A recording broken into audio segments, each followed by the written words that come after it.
Assalamualaikum warahmatullahi wabarakatuh. Selamat pagi. Apa kabar anak-anak? Semoga kalian masih tetap sehat dan semangat untuk mengikuti pelajaran hari ini. Pada hari ini kita akan belajar matematika, masih dengan materi statistika. Nah, kita akan melanjutkan materi yang minggu kemarin ya. Jadi kalau pada pembelajaran sebelumnya, kalian sudah belajar menyajikan data dalam bentuk tabel dan diagram batang. Nah, hari ini kita akan belajar membaca dan menafsirkan data dalam bentuk tabel dan dalam bentuk diagram batang. Nah, kita mulai dari yang pertama dulu, yaitu membaca dan menafsirkan data dalam bentuk tabel. Data yang dikelompokkan dalam bentuk tabel sudah dikelompokkan menurut keterangan dan frekuensi keterangannya. Dengan demikian, informasi mengenai data yang disajikan dalam bentuk tabel mudah dipahami. Nah, contoh, guru melakukan pendataan mengenai olahraga yang digemari oleh siswa kelas 4 SD Pusaka. Hasil pendataan tercatat dalam tabel berikut. Ya, jadi ini sudah dikelompokkan. Jadi di sini jenis olahraganya ada sepak bola, bulu tangkis, basket, dan renang. Nah, ini ada banyak siswanya ya. Jadi di sini ada jumlah siswanya. Nah, kita dapat menafsirkannya sebagai berikut. Ada 12 siswa yang menggemari sepak bola. Nah, kalian perhatikan tabelnya ya. Jadi sepak bola ada 12 siswa yang menggemari. Nah, selanjutnya ada 6 siswa yang menggemari bulu tangkis. Ya, di sini ada 6 siswa yang menggemari bulu tangkis. Selanjutnya ada 3 siswa yang menggemari bola basket. Selanjutnya ada 7 siswa yang menggemari olahraga renang. Siswa kelas 4 SD Pusaka ada 28 siswa. Nah, kalian bisa menjumlahkannya seluruh siswa ya di sini. Nah, jumlah dari siswa SD Pusaka adalah 28 anak. Nah, ini adalah bentuk penafsiran data dalam bentuk tabel. Nah, biar makin paham, mari kita sama-sama perhatikan contoh soal berikut. Contoh soal yang pertama, diketahui data nilai ulangan harian matematika kelas 4 SD Kartini sebagai berikut. Nah, ini adalah tabel nilai ulangan harian matematika kelas 4 SD Kartini. Ya, jadi yang atas ini adalah nilai dari mulai 5, 6, 7, 8, 9, 10. Yang bawah ini adalah banyaknya siswa. Ya, jadi yang di sini adalah banyaknya siswa. Nah, sekarang jawablah pertanyaan berikut. Berapa banyak siswa SD Kartini? Ya, jadi caranya kalian bisa menjumlahkan seluruh angka-angka yang ada di bawah ini ya. Ini adalah banyaknya siswa. Jadi kita jumlahkan dulu. Ya, jadi 2 ditambah 5 ditambah 10 ditambah 1 ditambah 5 ditambah 2 sama dengan 25 anak. Jadi jumlah siswa SD Kartini kelas 4 itu berjumlah 25 anak. Selanjutnya, berapa banyak siswa yang memperoleh nilai 7? Nah, kalian bisa lihat di tabel ini.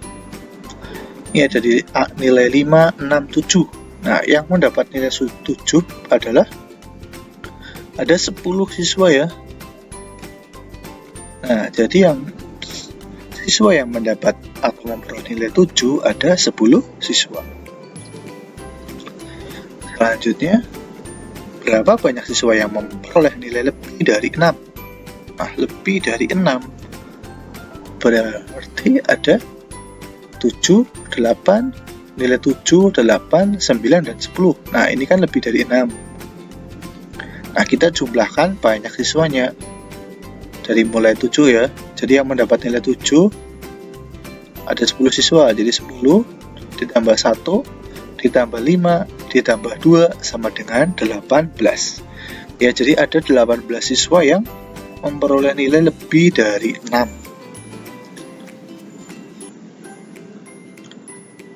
Berapa banyak siswa yang memperoleh nilai tertinggi? Nah, kalian perhatikan yang tabel paling atas ini adalah nilainya ya. Yang nilai tertinggi. Nah, nilai tertinggi di sini kan 10. Nah, banyaknya siswa yang memperoleh nilai 10 ada 2. Jadi, siswa yang memperoleh nilai tertinggi ada 2 siswa.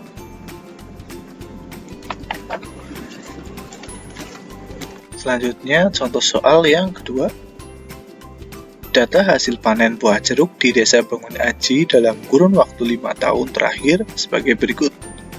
Nah, kalian perhatikan tabel di sini ya. Jadi, yang atas ini adalah tahun dan yang bawah adalah hasil panen. Hasil panennya itu dalam ton, jumlahnya ton. Nah, tahun 2016 hasilnya adalah 16 ton. Tahun 2017 hasilnya 22 ton. Tahun 2018 hasilnya 18 ton. Tahun 2019 hasilnya 14 ton, dan tahun 2020 hasilnya 23 ton. Nah, sekarang, coba jawablah pertanyaan berikut. Pada tahun berapa tercatat hasil panen paling banyak? Nah, kalian perhatikan tabelnya. Jadi hasil panen yang paling banyak adalah, ya, hasilnya yang paling banyak adalah 23 ton pada tahun 2020. Nah, jadi hasil panen yang paling banyak itu pada tahun 2020. Selanjutnya, pada tahun berapa tercatat hasil panen paling sedikit? Nah, di sini hasil panen paling sedikit jumlahnya adalah 14 ton pada tahun 2019. Jadi hasil panen paling sedikit itu terjadi pada tahun 2019. Nah, selanjutnya, pertanyaan selanjutnya adalah berapa hasil panen selama 5 tahun terakhir? Ya, ini adalah hasil tabel hasil panen buah jeruk di Desa Bangun Aji dalam kurun waktu 5 tahun. Ini hasilnya. Jadi kita jumlahkan seluruh hasil panennya. Jadi 16 ditambah 22 ditambah 18 ditambah 13 ditambah 23 sama dengan 93 ton. Ya, jadi hasil panen buah jeruk di Desa Bangun Aji dalam kurun waktu 5 tahun terakhir itu jumlahnya 93 ton.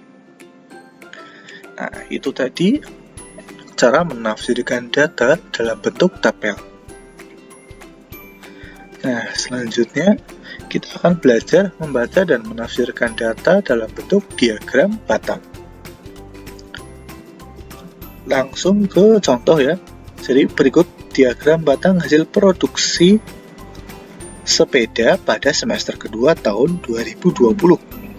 Nah, ini diagram batangnya seperti ini. Jadi yang horizontal ini adalah menunjukkan bulan. Dari bulan Juli, Agustus, September, Oktober, November, dan Desember.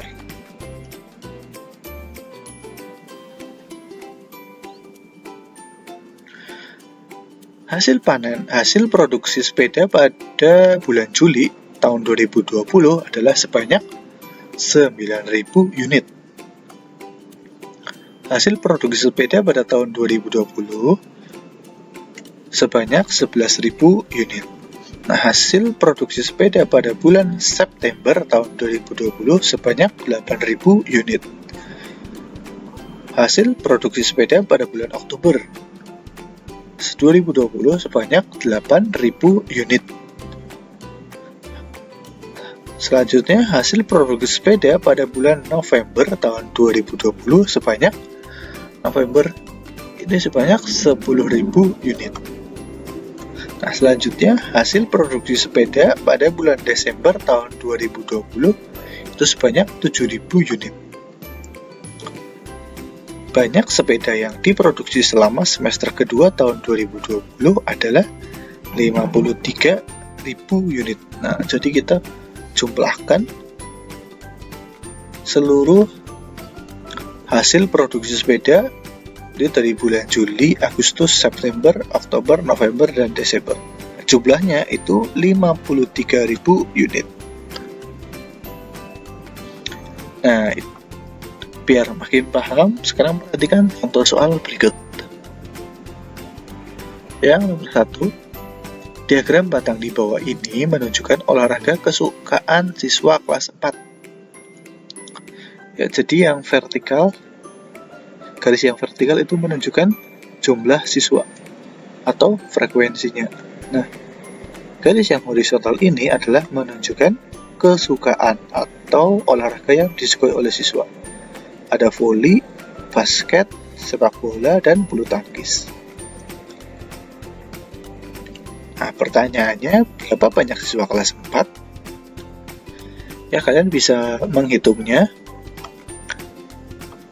Caranya adalah, kalian lihat dulu ya, dari diagram batang ini, yang menyukai voli itu jumlahnya ada 7. Yang menyukai basket ada 9. Yang menyukai sepak bola ada 10, dan yang menyukai bulu tangkis ada 4 siswa. Nah, kemudian kita tambahkan 7 ditambah 9 ditambah 10 ditambah 4 sama dengan 20 siswa. Ya, jadi jumlah siswa kelas 4 ada 20 siswa. Nah, selanjutnya, olahraga apakah yang paling banyak diminati siswa? Ya, kalian bisa perhatikan lagi diagram batang berikut ini. Yang olahraga yang paling banyak diminati. Ya, jadi kalau voli ini ada 7, basket ada 9 siswa, sepak bola 10 siswa, bulu tangkis ada 4 siswa. Nah, berarti yang paling banyak digemari adalah olahraga sepak bola.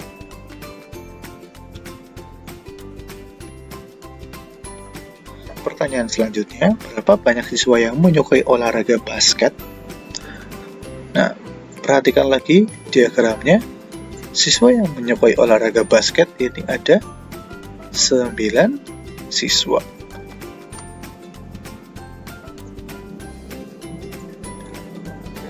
Nah, ini adalah contoh bentuk penafsiran data dalam bentuk diagram batang. Nah, selanjutnya contoh soal yang kedua. Diagram batang di bawah ini menyajikan hasil penjualan beras selama seminggu di toko beras laris. Ya, jadi ini adalah frekuensi atau jumlahnya ya. Dan ini adalah yang garis horizontal adalah hari. Nah, dari mulai hari Senin, Selasa, Rabu, Kamis, Jumat, Sabtu, dan Minggu. Nah, pertanyaannya, berapa hasil penjualan beras selama seminggu? Ya, jadi kita bisa menjumlahkan hasil penjualan beras setiap harinya ya. Jadi mulai hari Senin itu jumlahnya ini ada 700 kg, hari Selasa ada 400 kg, hari Rabu ini ada 800 kg, hari Kamis ada 500 kg, hari Jumat ada 800 kg, hari Sabtu ada 900 kg, dan hari Minggu ada 700 kg. Nah, kemudian kita tambahkan. Nah, jadi hasil penjualan beras selama seminggu itu ada 4.800 kg. Selanjutnya, yang B, pada hari apakah hasil penjualan beras paling banyak? Nah, perhatikan diagram batangnya. Ya, jadi yang paling banyak itu pada hari Sabtu ya, jumlahnya itu 900 kg. Nah, pertanyaannya, pada hari apakah penjualan paling sedikit?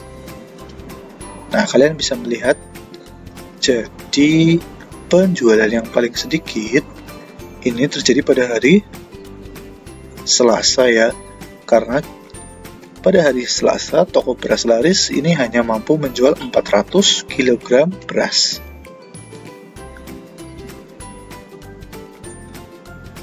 Nah, itu tadi cara menafsirkan data dalam bentuk tabel dan diagram batang. Semoga kalian dapat memahaminya. Tetap semangat belajar dan jangan lupa untuk selalu menjaga kesehatan.